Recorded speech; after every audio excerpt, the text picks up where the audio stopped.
Vishnu MBA की study के लिए इंडिया से लंदन जा चुका था, पर यहाँ भी उसे सनाया के सपने का ख्याल परेशान कर रहा था। इसलिए विष्णु बिना अपने पेरेंट्स को बताए वहीं पहुँच गया जहाँ पर विष्णु पहली बार सनाया से बचपन में मिला था। लगभग आधी रात में तेज़ बारिश में विष्णु सनाया को वहीं पर पुकार रहा था जहाँ 13 साल पहले वो सनाया के साथ खेल रहा था। पर तभी अचानक एक ट्रक ने उसे टक्कर मार दी। अब आगे दोस्तों, सुबह हो चुकी है और राजेश जो कि ट्रक से विष्णु को उठाकर लाया था उसका इलाज कर रहा है गर्म पानी से। विष्णु की नींद खुल जाती है और आह निकल जाती है। तभी राजेश बोलता है, बेटा भगवान का लाख लाख शुक्र है कि तुझे होश आ गया। विष्णु चौंक जाता है, कौन है आप और ये मैं कहाँ हूँ? बेटा आप लेटे रहो, चोट लगी है आपको। चोट लगी है? पर कैसे? और आप कौन हैं? मुझे कुछ भी समझ में नहीं आ रहा। सरला, सरला, हाँ बोलिए। अदरक वाली चाय लेकर आओ, बेटे को होश आ गया, अभी आई। तभी विष्णु बोलता है, आप मेरी बात का जवाब दे रहे हैं, बताइए ना कौन हूँ, कौन है आप? बेटा आपको याद नहीं, कल रात तेज़ बारिश में आप यहाँ से करीब 5 किलोमीटर दूर अकेले भटक रहे थे, तभी किसी ट्रक वाले ने आपको टक्कर मार दी। हाँ हाँ याद आया याद आया, वो ट्रक वाला मैं ही था। क्या? हाँ बेटा, ये तो अच्छा हुआ कि सिर्फ आपको टक्कर ही लगी थी, आपको देखकर चलाना चाहिए। माफ़ करना बेटा, दरअसल उस रास्ते पर इतनी रात में कोई नहीं जाता, यहाँ तक कि कोई गाड़ी वाला भी उस रास्ते से वहाँ नहीं गुज़रता, और इतनी तेज़ बारिश में मैं फंस गया। दूसरे रास्ते से मैं आ नहीं सकता था क्योंकि हर जगह पानी भरा हुआ था बारिश की वजह से। इसीलिए मैंने रब का नाम लिया, तेज़ रफ्तार पकड़ी और निकल पड़ा। तभी अचानक सामने आप आ गए। तभी वहाँ पर सरला आ जाती है, ये लो बेटा चाय पी लो, आराम मिलेगा और फिक्र मत करो, अब आप बिल्कुल ठीक हो, क्योंकि ये ट्रक ड्राइवर के साथ साथ छोटे मोटे वैद्य भी हैं। Thank you aunty. अंकल आपने अभी कहा कि उस रोड पर रात में कोई नहीं जाता, ऐसा क्यों? बेटा आपने अपना नाम नहीं बताया। अंकल मेरा नाम विष्णु है। सरला, विष्णु को बताओ कि उस रोड पर क्यों नहीं जाता रात में कोई। तभी सरला बताती है, बेटा लोगों का मानना है कि उस रास्ते पर करीब आधी रात में एक इच्छाधारी नागिन आती है, उसकी चमक देखकर लोग डर जाते हैं, कई लोग तो उसे देखते ही मर गए। आजकल के टाइम पर भी आप लोग ऐसी बातों पर भरोसा करते हैं? बेटा हमारे भरोसा करने या ना करने से क्या होता है, सच्चाई तो सच्चाई होती है ना। हम भरोसा नहीं करेंगे तो क्या सच्चाई मिट जाएगी? क्या आप लोगों ने कभी इच्छाधारी नागिन को देखा है? नहीं विष्णु बेटा, हम लोगों ने कभी कोशिश ही नहीं की। तो ठीक है, मैं आज रात कोशिश करूँगा। बेटा अभी कल ही आपकी जान जाते जाते बची है, आज फिर से? आंटी वो तो अंकल की वजह से बची है, अगर कोई और होता तो शायद मुझे वहीं छोड़कर चला जाता, पर अंकल बिना डरे मुझे यहाँ तक उठाकर लेकर आए और मेरी देखभाल की। आजकल आप जैसे अच्छे लोग बहुत ही कम बचे हुए हैं दुनिया में। तभी राजेश ने बोला, अच्छे लोग तो बहुत है बेटा, लोग उनसे टकराते नहीं ज़्यादा। हाँ ऐसा हो सकता है। विष्णु अब आप ठीक हो बेटा? हाँ अंकल अब मैं बिल्कुल ठीक हूँ, बस कमर में थोड़ा सा दर्द है, थोड़ी देर में वो भी ठीक हो जाएगा। बेटा लगता है आप यहाँ के नहीं हो। आंटी मैं रहता तो इंडिया में ही हूँ, पर अभी अभी मैं लंदन शिफ्ट हुआ हूँ स्टडी के लिए, यहाँ बस घूमने आया था। लंदन?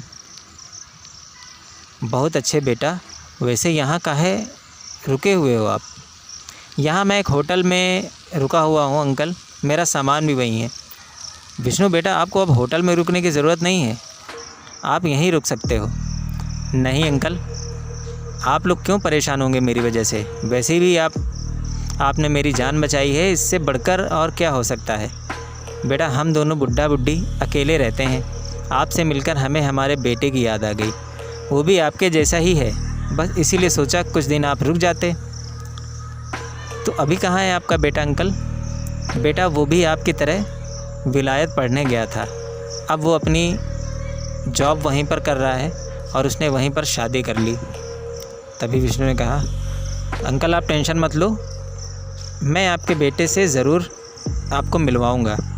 अभी मैं होटल जाता हूँ, रात में उस नागिन से मिलकर और सारा सामान लेकर मैं यहीं आ जाऊँगा। पक्का आओगे ना बेटा? सरला ने बोला। हाँ आंटी मैं पक्का आऊँगा। ठीक है बेटा, पहले खाना खा लो फिर जाना होटल। Okay uncle. जाओ सरला खाना लगाओ। हाँ अभी लगाते हूँ। दोस्तों खाना और दवा खाने के बाद विष्णु को नींद आ गई और अंकल के यहाँ पर ही वो सो गया। सोकर उठा तो रात होने वाली थी। अब सीधा वो अपने होटल चला गया। विष्णु सीधा उसी होटल पहुँचा जहाँ पर सनाया उसे मिली थी और उस ट्रक ड्राइवर द्वारा बताई गई इच्छाधारी नागिन से भी तो मिलना था उसे। विष्णु वहीं पर पहुँच गया। थैंक गॉड आज सिर्फ बादल गरज ही रहे हैं, बारिश नहीं हो रही। सच में यहाँ तो दूर दूर तक कोई भी परिंदा भी नहीं नज़र आ रहा। तभी अचानक कुछ परिंदे वहाँ पर उड़ने लगते हैं। ओह, परिंदों का नाम लिया और परिंदे आ भी गए। आज तो मैं उस इच्छाधारी नागिन से मिलकर ही जाऊँगा। इन लोगों को डरा रखा है, पता नहीं कौन है फ्रॉड कर रहा है। आखिर देखूं तो कौन बेवकूफ़ बना रहा है इन गांव वालों को। और हो सकता है यहाँ पर सनाया भी मिल जाए उस चुड़ैल का इंतज़ार करते करते। अगर आज यहाँ सनाया मुझे नहीं मिली तो मुझे उसी खंडहर जाना होगा, शायद वहाँ से कुछ पता चले। तभी दोस्तों वहाँ पर पायल की आवाज़ें आने लगती हैं और वो कोई और नहीं सनाया ही थी। वो विष्णु को देखते ही दूर से ही पहचान गई और उसने उसे पुकारा, विष्णु। हाँ, शायद आपने मुझे नहीं पहचाना। कैसे नहीं पहचानूंगा सनाया? विष्णु तुमने, मुझे पता था कि आप ज़रूर आओगे। सनाया इतने सालों बाद तुमने मेरा इंतज़ार किया। हाँ विष्णु, और आप आ गए। सनाया तुम कितनी बड़ी हो गई हो, आप भी तो कितने बड़े हो गए हो। सनाया इतने सालों बाद तुमने मुझे पहचाना कैसे? विष्णु हम बचपन में मिले थे इसलिए पहचान लिया। हाँ सनाया, लेकिन बचपन में तो मैं छोटा था ना, और अब तो चेहरा भी बदल गया होगा मेरा। चेहरा और शरीर बदला है ना विष्णु, आप तो नहीं। आप बचपन में भी विष्णु ही थे और आज भी मेरे विष्णु ही हो। वाह सनाया, आप तो इतनी समझदार हो। खैर वो सब छोड़ो सनाया, पिछले 13 सालों से मेरे दिमाग में बहुत सारी बातें घूम रही हैं, पर डैडी उस खंडहर वाली घटना के बाद इतना डर गए थे कि उन्होंने दोबारा यहाँ आने ही नहीं दिया। आज भी मैं उनसे बिना बताए आया हूँ यहाँ पर। तभी सनाया ने कहा, विष्णु मुझे भी आपसे ढेर सारी बातें करनी है, जी चाहता है ऐसे ही आपकी बाहों में। तभी अचानक सनाया बोलती है, विष्णु अभी आप जाओ वरना हम कल उसी खंडहर के पीछे मिलते हैं दिन में। अभी जाइए प्लीज़। लेकिन सनाया सुनो तो, अपना फ़ोन नंबर तो देती जाओ। मैं फ़ोन ऑन नहीं चलाती विष्णु, कल दोपहर 12 बजे खंडहर के पीछे। इतना बोलते बोलते सनाया भाग जाती है। ओके सनाया, अपना ख्याल रखना।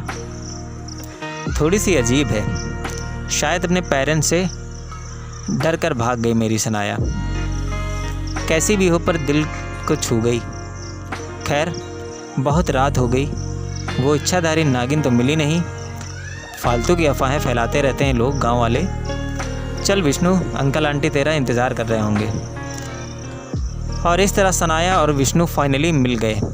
लेकिन विष्णु इस बात से अनजान था कि सनाया एक इच्छाधारी नागिन है। खैर विष्णु अपने वायदे के अकॉर्डिंग ट्रक वाले अंकल यानी राजेश के यहाँ पहुँच गया। अंकल, अंकल, आंटी, यहाँ तो कोई भी नहीं है और ये घर तो टूटा फूटा पड़ा हुआ है। क्या हुआ दोनों को, कहाँ चले गए आखिर ये लोग? तभी वहाँ पर एक कोई आदमी निकलता है, बब्बन। अरे कौन हो तुम, किसको बुला रहे हो? यहाँ पर जो लोग रहते हैं उन्हीं को बुलाऊंगा ना। तुम प्रतीक हो ना? नहीं, कौन प्रतीक? मेरा नाम तो विष्णु है और मेरा नाम बब्बन है। मुझे आपका नाम जानने में कोई इंटरेस्ट नहीं है। बब्बन साहब, ये बताइए दोनों अंकल आंटी कहाँ हैं, जानते हो या नहीं?